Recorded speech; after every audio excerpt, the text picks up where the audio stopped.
So today we're going to be diving into a DIY Christmas tree, basically substitution if you can't have a Christmas tree in your space. And I don't want you guys going into your walls blind. So it's really fun that I'm going to walk you through a couple of different scenarios with the SuperScan K2. Now, we use the K1 in the laundry room makeover, and I got a ton of questions about deep surfaces. Well, let me tell you, the K2 is going to be your best friend. When you guys are asking me about deep surfaces, those are actually referred to as multi-layer surfaces. They're commonly in between the garage and then you have your main living quarters. So basically like that door you walk into to get into your house, that wall right there, the one that I did the laundry room makeover, you can even go back to that video to look at it for a reference. That is a multi-layer surface wall. For you guys living in like condos, apartments, the wall that you share with your neighbor, that is also commonly a multi-layer surface wall. When you're trying to locate a stud behind the wall and you're new to getting a stud finder, I feel like when you walk into somewhere and purchase a stud finder, you're thinking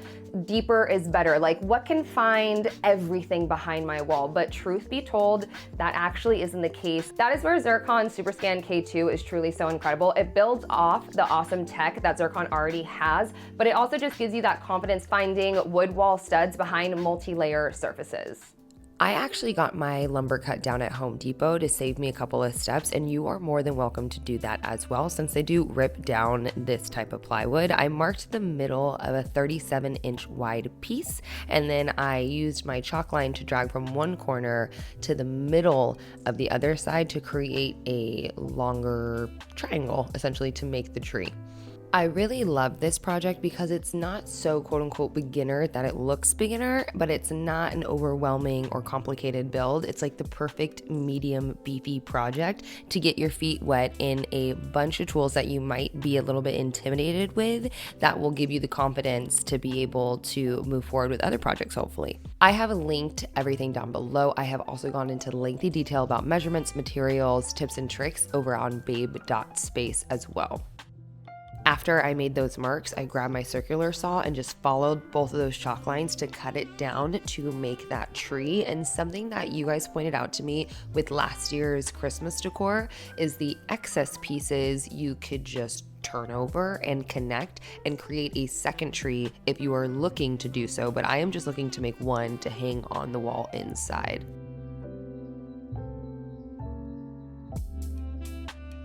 I personally will be saving that lumber for another project, so I will be focusing on this guy. I am going to be using a 80 grit, going down to a 100 grit, moving to a 120 grit, just to make sure that everything we are doing is nice and smooth.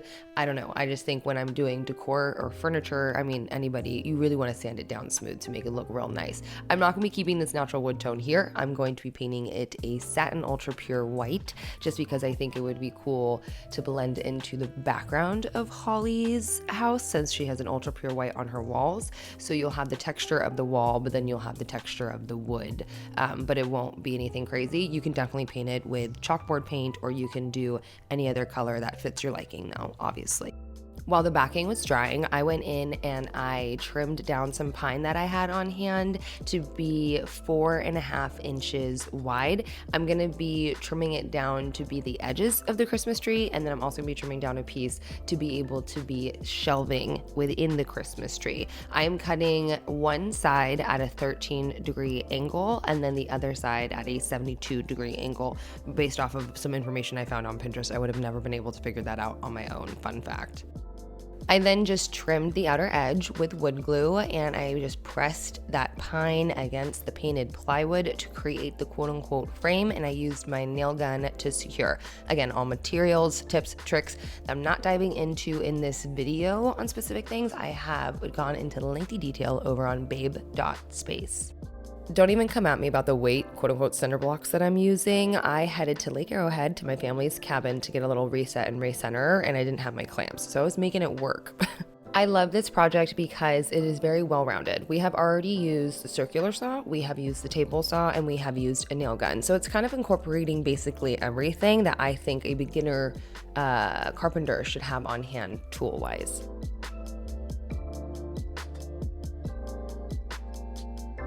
With the frame all put together, I wanted to move forward with adding a couple of shelves to it, but I wasn't going to install the shelves up until I actually hung this tree up back at Holly's on the wall.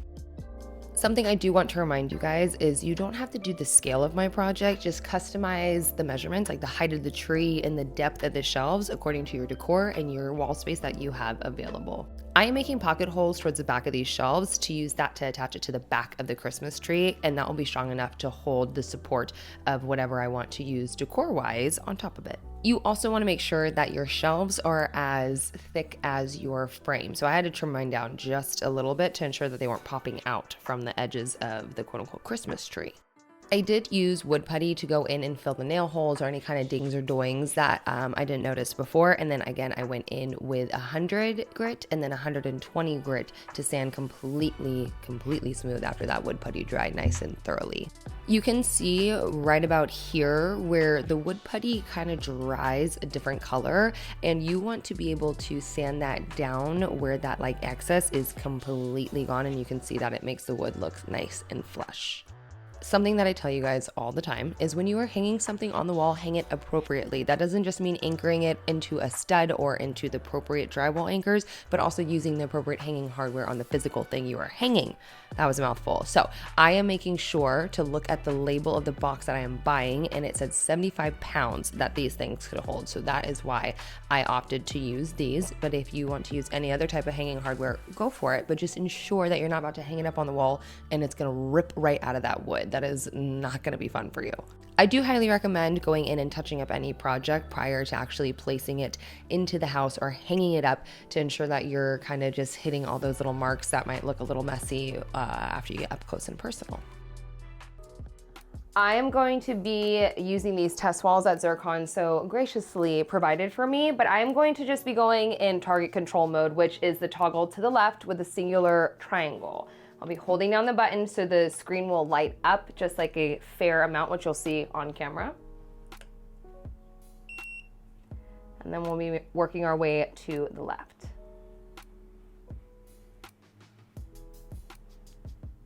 So that low level is starting to pop up, and then when you go over this copper pipe, that metal icon pops up to let you know, like, hey, absolutely not. The metallic warning will tell you that there is metal behind this drywall.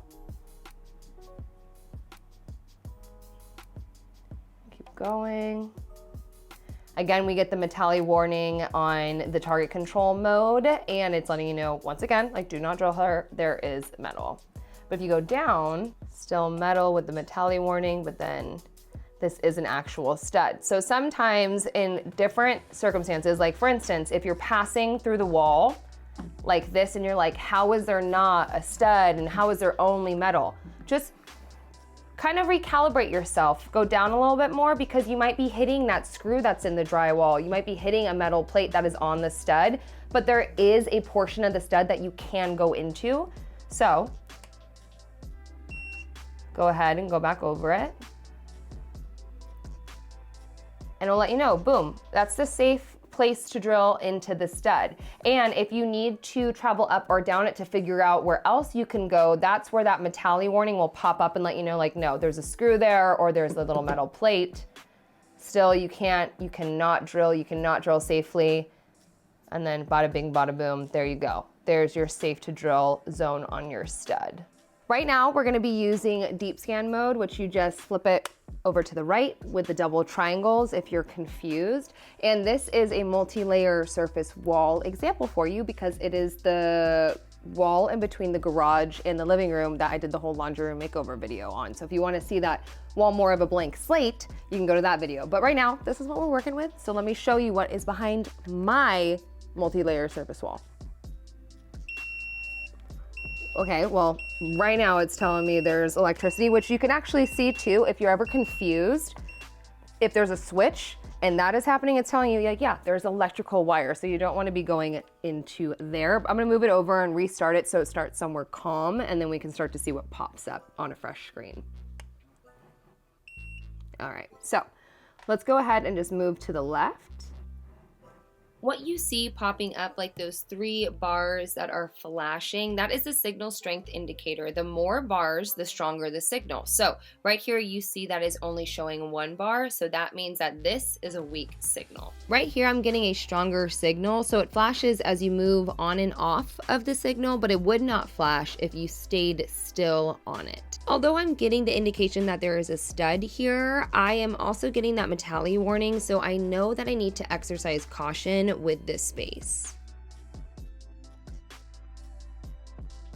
And now we are in target control mode, so that little, what they look like kind of cell signals flickering on the left-hand side, that is a low level indicator. When you are in deep scan mode, that is a signal strength indicator. So although they have a similar icon, they are different functions in different modes. Okay, so we went ahead and we used deep scan on this multi-layer surface wall. We also used target control. Sorry for the dramatics, one-handed finger work over here. So let's take it into a wall that I know has a lot behind it and focus on using target control mode with the K2 on not a multi-layer surface wall, since we just did a multi-layer surface wall. So even though this isn't a multi-layer surface wall, you are able to switch between the modes, which is really incredible. So you can always have that amazing target control technology at your fingertips, but you're able to switch into deep scan mode when you need it. Okay, looks like we have a lot of action. We'll go back. Now, since this is just a, what you would call a regular wall, not like a multi-layer surface wall, it is now in target control mode, and that signal right there, that kind of looks like a cell signal on the left-hand side, that is your low level indicator, as well as that there is electric going through. Fun fact, something I'm learning about this wall is you definitely shouldn't be drilling into it, but I executed this bathroom makeover prior to partnering up with my family over at Zircon. So let's see if the competitor stud finder actually told me to drill into something I should not have been. So definitely not. That's so funny. So I used the competitor stud finder, which told me to drill here, but the SuperScan K2 is letting me know that while there is a stud, there is also electrical, and I should not have drilled here. So at least 1 out of the 1, 2, 3, 4, 5 drill things that I had to do in this wall was proper. And that's just because I found that out correctly with the Zircon SuperScan K2. That's so embarrassing, actually. Gosh, that's so weird to actually find out that all these are false positives. I don't like that. That makes me really nervous with all the other work that I've done in Paul's house, in Hall. Now I want to go check everything that I've done. Oh no. That's gnarly.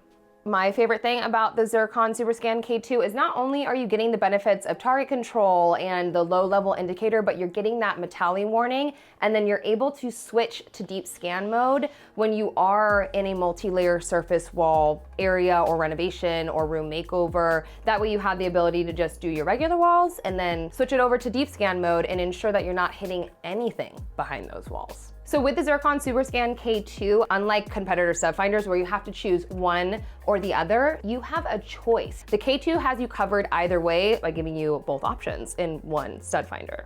I decided to clear this corner near the fireplace that I just made over, and when I brought the Christmas tree in, I was very excited. I love that you can adapt the measurements, size it down, size it up, whatever, and the fact that it has that like 4.5-inch deep frame, I feel like you can do a lot with, because we're gonna be adding those shelves, mind you. I double checked where the hanging hardware was on the back, and then I just ensured where I wanted it on the wall once I lifted it up a bit.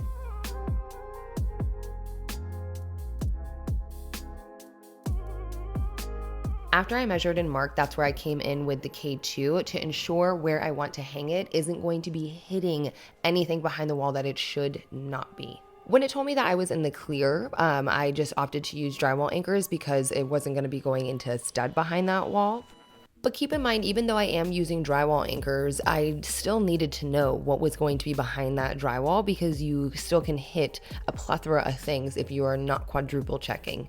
Okay, so these are hung into anchors after scanning the wall with the Zircon K2 to make sure I'm not hitting any metal or wiring or anything that's kind of deep into this wall. But because where I need it to be hung has no studs, that's where you properly come in and you use the drywall anchors for the appropriate weight. So these guys can hold up to 75 pounds, which is more than enough for what we're doing today. Something that I think is so funny to me is when a build looks on the basic side or is very simple, the minute you hang it up or place it, it is crazy to me how it can become so cute. This thing doesn't have shelves quite yet, but it still just had me so very smitten with how it was turning out. Even with this being empty, you can add hooks on the inside of the frame and then take like string and string ornaments along it and do a zigzag motion. You can do lights on each hook. I mean, you can even leave it plain and push pin all of your Christmas cards into this thing, but I wanted to add 2 small shelves to add more texture and depth to be able to place certain decor and also go an extra mile and even add some ornaments.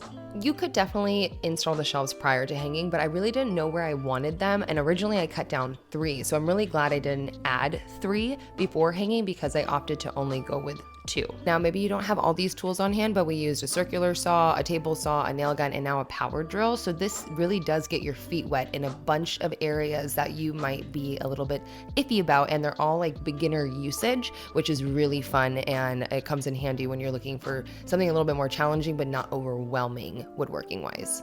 I added a couple of cup hooks to the bottom of the shelf. Now you can add as many or as little as you want, but I used those for just nice and plain wood ornaments. Again, you can get crazy with the colors, but over here we have a very neutral green natural wood color theme going on in Holly's house, and I wanted to stick to it.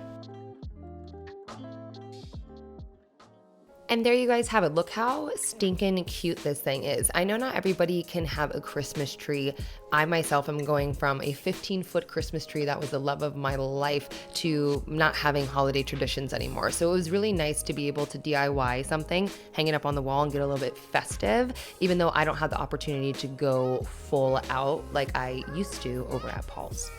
In substitution for the fact that we don't have a lot of presents right now, I put plants underneath, but I did also go into gift guide and little gift bundle ideas, including Zircon's K2 for that carpenter in your life over on babe.space. So if you're looking for more details on materials, tips, tricks, things that I didn't put into this video, and then different gift ideas, including the K2, be sure to head over to babe.space. I hope that you guys enjoyed this beginner woodworking DIY with the Zircon SuperScan K2. I will be hosting a giveaway with Zircon. You will have to check the description down below for all of the fun details. And also the pinned comment has all the rules and everything you need to know about that giveaway. I will see you soon for another DIY.